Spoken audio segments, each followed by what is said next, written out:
ہم سب سے پہلے چلیں گے واشنگٹن ڈی سی، جہاں پر جیو نیوز کے نمائندے واجد علی سید وائٹ ہاؤس کے باہر موجود ہیں۔ واجد، وائٹ ہاؤس ہی تھا جہاں بانی پی ٹی آئی اور ڈونلڈ ٹرمپ کی پرجوش ملاقات ہوئی تھی، اور ایک طویل عرصے سے یہ تاثر قائم ہے کہ ڈونلڈ ٹرمپ اقتدار میں آئے تو بانی پی ٹی آئی کو جیل سے رہائی دلوا دیں گے۔ یہ سوچ زمینی حقائق کے کتنا قریب ہے؟ وہاں کیا بات ہو رہی ہے اس سے متعلق؟ جی جنید، بظاہر جتنی آسانی سے تبدیلی امریکی انتظامیہ میں ممکن ہے، اتنی آسانی سے تبدیلی امریکی پالیسی میں ممکن نہیں ہے۔ میں اس کی آپ کو دو حالیہ جو اگزامپلز ہیں وہ دے سکتا ہوں کہ انڈو پیسیفک کی جو اسٹریٹجی بنی تھی جس میں انڈیا شامل ہے، وہ اوباما دور میں شروع ہوئی، اس کو مکمل ٹرمپ دور میں کیا گیا، لیکن اس کی جو امپلیمنٹیشن ہے وہ بائیڈن کے دور میں ہوئی۔ اسی طرح افغانستان سے انخلا چاہتے تھے اوباما، لیکن اس کا جو معاہدہ ہوا وہ صدر ٹرمپ کے دور میں ہوا، لیکن جس کی امپلیمنٹیشن ہے جب انخلا ہوا تو وہ بائیڈن دور میں ہوا، اور اسی معاہدے پر ہوا جو صدر ٹرمپ نے سائن کیا تھا۔ اسی طرح پاکستان کے حوالے سے امریکہ کے جو تعلقات ہیں وہ پی ٹی آئی حکومت سے پہلے بھی تھے، ان کے دور میں جیسے بھی تھے، لیکن ان کے دور کے بعد بھی رہے۔ یہ کہنا کہ ٹرمپ کے آنے سے جو سابق وزیر اعظم ہیں ان کو جیل سے باہر نکال لیا جائے گا، غیر حقیقت پسندانہ لگتا ہے۔ اس کی وجہ یہ ہے کہ امریکہ یہ کہتا آیا ہے، ابھی تک کہہ رہا ہے، اور لگتا ہے کہ آئندہ بھی یہ کہتا رہے گا کہ جو پاکستانی انتخابات ہیں وہ پاکستانی عوام کا مسئلہ ہے۔ جو سیاسی قید ہو رہی ہے، جیل جو ہوتی ہیں، اور یا جس قسم کے جتنی بھی کاروائیاں ہو رہی ہیں قانون کے مطابق ہونی چاہیے، اور وہ پاکستانی آئین کا مسئلہ ہے اور آئین کا معاملہ ہے۔ اسی طرح جو اقدامات بھی کیے جا رہے ہیں وہ پاکستان کے آئین، پاکستان کے قانون اور جو عملداری ہے، جو جمہوریت ہے، اس کے مطابق اس کو مد نظر رکھ کر کرنا چاہیے۔ تو لگتا یہ ہے کہ اگر کوئی بھی جو بھی نئی ایڈمنسٹریشن آئے گی، ان کا یہ ہوگا کہ جو بھی پاکستان کے اندر ہو رہا ہے وہ پاکستان کا اپنا معاملہ ہے، لیکن اس کو پاکستان کے قوانین اور آئین کے مطابق ہی آگے چلنا چاہیے۔ جی ملیہ لودھی صاحب سے بات کریں گے۔ ملیہ صاحب، اب ڈونلڈ ٹرمپ کے پہلے دور کا اگر ہم جائزہ لیں تو سابق وزیر اعظم اور بانی پی ٹی آئی کے ساتھ ان کا گرم جوشی سے مصافحہ سرخیوں کی زینت بنا۔ آپ کے نزدیک ٹرمپ دور میں پاکستان سے امریکہ کا تعلق کس قدر گہرا اور کتنا مختلف تھا؟ جب تک کہ امریکہ نے افغانستان سے ملیٹریلی وڈرا نہیں کیا، تب تک امریکہ، چاہے وہ صدر ٹرمپ تھے یا کوئی اور صدر تھے، تو تب تک پاکستان میں دلچسپی لیتے رہے، اور پاکستان کا انہوں نے ایک رول دیکھا اس خطے میں۔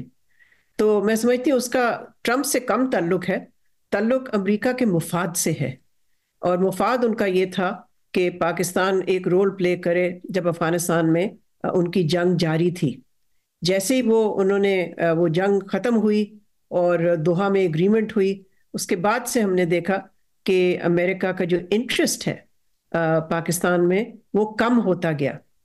ہاں، یہ ضرور ہے کہ صدر ٹرمپ اور سابق وزیر اعظم عمران خان کے درمیان ضرور ایک وارم ریلیشن شپ تھی، لیکن دیکھیں آخر کار تو ایک ملک کے مفاد جو ہوتے ہیں ان کو ہمیشہ ترجیح دی جاتی ہے۔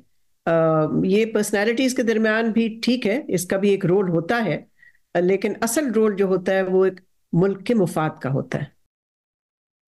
ملیح صاحب شکریہ۔ پی ٹی آئی کی ڈونلڈ ٹرمپ سے توقعات پر اپنے پینل میں شامل دیگر مہمانوں کی رائے بھی ہم لیں گے، مگر پہلے اعزاز چودھری صاحب کے پاس چلتے ہیں۔ اعزاز چودھری صاحب، بائیڈن دور تقریباً ختم ہونے کو، ان 4 سالوں کا جائزہ اگر ہم لیں تو کن شعبوں میں پاکستان سے تعلقات مضبوط ہوئے اور کہاں ان میں آپ کو لگتا ہے کہ پیش رفت زیادہ نہیں ہوئی؟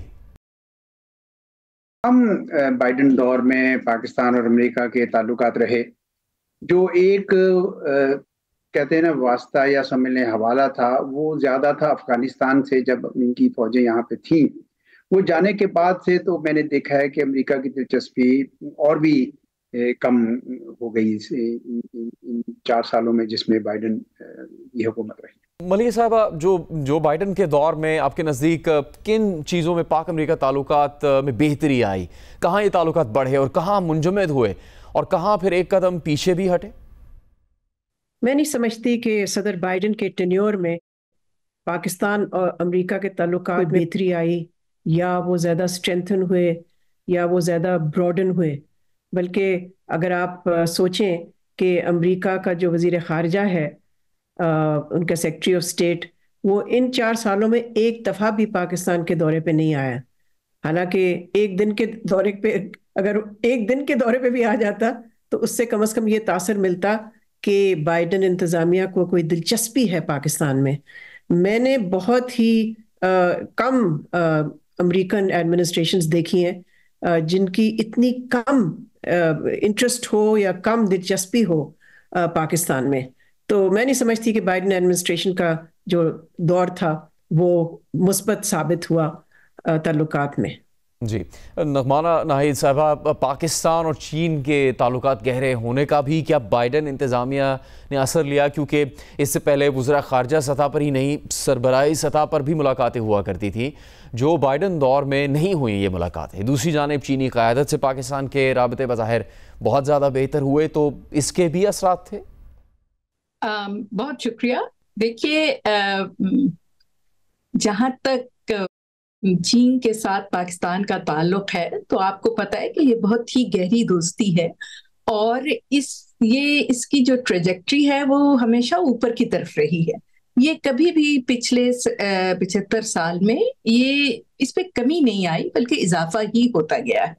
جہاں تک امریکہ کے ساتھ ہمارے تعلقات کو آپ دیکھیں تو ان کی بڑی ٹرانزیکشنل نیچر ہے. جب ضرورت ہوتی ہے، ہماری اہمیت ہوتی ہے، تو ہمارے تعلقات ان سے بہتر ہو جاتے ہیں.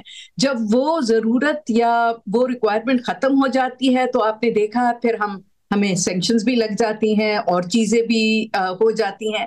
تو اس میں اس کو اتنا ڈائریکٹلی چین کے ریلیشن شپ کے ساتھ تو آپ کنیکٹ نہ کیجئے، کیونکہ ظاہر سی بات ہے پوری دنیا میں اب ایک چینج آ رہی ہے، اور یو ایس چین کا تو ویسے ہی اب بہت کمپٹیشن ہو رہا ہے.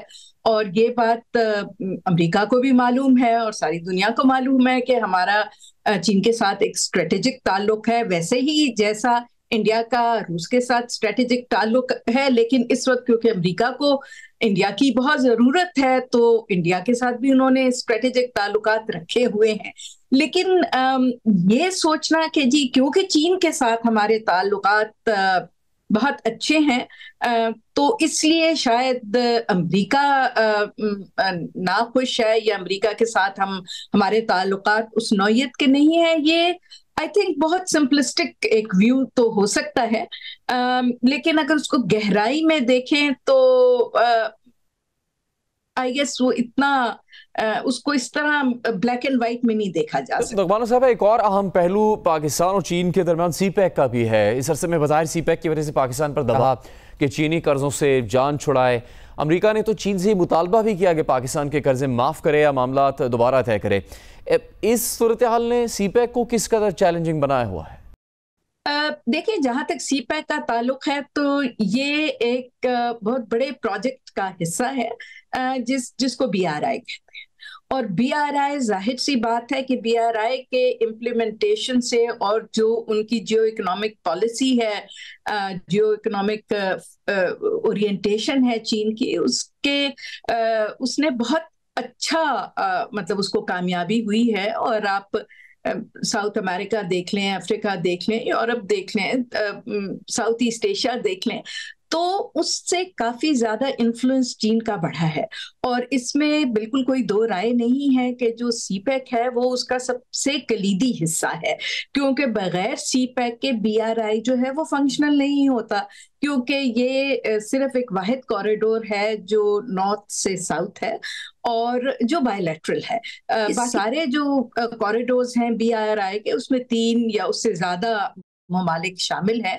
اور اسٹریٹجیکلی بھی اگر آپ دیکھیں تو یہ جو سی پیک ہے یہ ڈائریکٹلی چین کے ویسٹرن حصے کو عربین سی سے کنیکٹ کرتا ہے، جو کہ نیچرلی اس وقت بہت امپورٹنٹ ہے، امریکہ کے لیے بھی امپورٹنٹ ہے اور انڈیا کے لیے بھی امپورٹنٹ ہے. تو اگر آپ اس میں تنازل میں دیکھیں کہ چین کی انڈیا اور چین کے تعلقات اب کچھ لگ رہا ہے کہ شاید تھوڑے ٹھیک ہوں، لیکن آپ کو پتا ہے کہ ان کا بہت بڑا بارڈر ایشو ہے جس کے اوپر کی وجہ سے ان کے تعلقات کشیدہ رہتے ہیں.